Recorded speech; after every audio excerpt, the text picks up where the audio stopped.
ఈ వ్యక్తి తొందరగా రాళ్లను తొలగించడం మొదలుపెట్టాడు.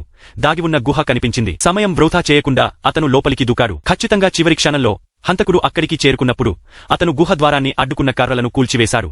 కాని పైకి లేచిన తెల్లని పొగను హంతకుడు గమనించాడు. ఆ వ్యక్తి గుహలో పాకుతూ ముందుకు వెళ్లాడు, ఆగకుండా. కొద్దిసేపటికి అతను గుహలోని ఒక చివరకు చేరుకున్నాడు. అక్కడ అతనికి అవసరమే కొన్ని వస్తువులు ఉన్నాయి. దాహంతో అలసిపోయిన అతను వెంటనే నీటి సీసా తీసుకుని మొత్తం తాగేశాడు. తర్వాత తొందరగా చిరిగిన బూట్లు వేసుకున్నాడు. హంతకుడు త్వరలోనే అక్కడికి చేరుకోబోతున్నాడని అతనికి తెలుసు. కాబట్టి అతను గోడపై నుండి రహస్య వాటర్ లొకేషన్స్ గుర్తించిన మ్యాప్ను తీసివేశాడు. అప్పుడే ద్వారం దగ్గర కదలిక వినిపించింది. వ్యక్తి తొందరగా గుహలోకి తిరిగి పాకాడు. కాని అతను ఊహించనిది ఏమిటంటే హంతకుడు ఒక బాంబును వెలిగించి గాలిలో అతని వైపు వేయగానే ప్రమాదాన్ని గుర్తించి ఆ వ్యక్తి పరిగెత్తుకుంటూ ఎగ్జిట్ వైపు వెళ్లాడు.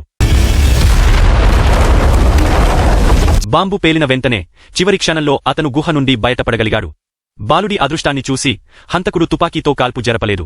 ఎండలో తిరుగాడితే వ్యక్తి తానే మరణిస్తాడని, ఎటువంటి ఆధారాలు మిగలవని అతను భావించాడు. కానీ ఆ వ్యక్తి ఆశ వదలలేదు. చాలా వేడిగా ఉండే ఎండలో కూడా అతను మ్యాప్ ప్రకారం వాటర్ ఉండే లొకేషన్ కనుగొన్నాడు. హంతకుడు మరోవైపు చూస్తున్నప్పుడు అతను ఒక పెట్టెలో నుండి ఒక స్లింగ్ షాట్ తీసుకున్నాడు. తర్వాత మ్యాప్ గుర్తుల ప్రకారం మరో స్థానానికి చేరుకున్నాడు.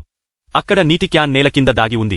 అతను తొందరగా క్యాన్ను లాగి ఆలోచించకుండా నీళ్లు తాగడం మొదలుపెట్టాడు.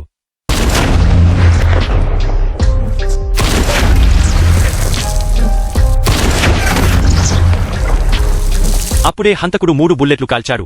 క్యాన్ నీళ్లు మొత్తం చెల్లాచెదురయ్యాయి. వ్యక్తి పూర్తిగా కుంగిపోయాడు. ఇప్పుడు అతని వద్ద ఎటువంటి మార్గం లేదు. జీవం ఉన్నంత వరకు ముందుకు సాగడం తప్ప. అద్భుతం జరుగుతుందనే ఆశ ఇంకా బతికే ఉంది.